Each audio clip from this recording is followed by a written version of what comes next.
Hello अनि नमस्ते सबैलाई। आज हामी साहित्यको एक मनमोहक र अनौठो यात्राको चर्चा गर्नेछौँ। खगेन्द्र लामिछानेद्वारा लिखित उपन्यास फुर्के। यो उपन्यास विशेष छ किनभने यसको मुख्य पात्र न पुरुष हो न महिला हो त एक कुकुर जसको नाम फुर्के हो। यस उपन्यासमा फुर्केको जीवनका उतार चढावहरू देखेका छन्। मानिससँगका सम्बन्ध र समाजप्रतिको उसको दृष्टिकोण देखाइएको छ। जीवनलाई मानिसले मात्र होइन, हरेक प्राणीले आफ्नो तरिकाले अनुभूति गर्दछन्। फुर्के उपन्यासले कुकुरको दृष्टिकोणबाट मानव समाजलाई हेर्ने प्रयास गरिएको छ। लेखकले कुकुरको संवेदनशीलता र मानिससँगको निकट सम्बन्धलाई सुन्दर रूपमा चित्रण गरेका छन्।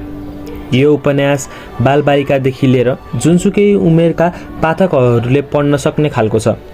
खगेन्द्र लामिछानेले नेपाली इतिहास, साहित्य र रङ्गमञ्चमा एक प्रचित नाम कमाउन सफल भएका छन्। उनले पीडा गीत, हजुरबुवाको कथा, पानी फोटो, दाँतको देव जस्ता नाटकहरू लेखेका छन् जसले राष्ट्रिय तथा अन्तर्राष्ट्रिय स्तरमा प्रशंसा पाएका छन्।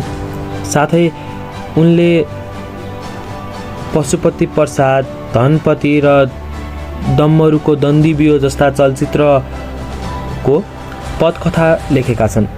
यदि तपाईलाई फरक दृष्टिकोणबाट लेखिएको कथा मनपर्छ भने फुर्के उपन्यास तपाईको लागि उत्कृष्ट छनौट हुन सक्छ। यो पुस्तक तपाईले स्थानीय पुस्तक पसलहरूमा वा अनलाइन प्लेटफर्महरूमा पाउन सक्नुहुन्छ।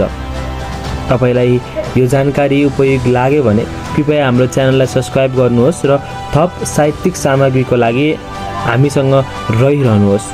धन्यवाद।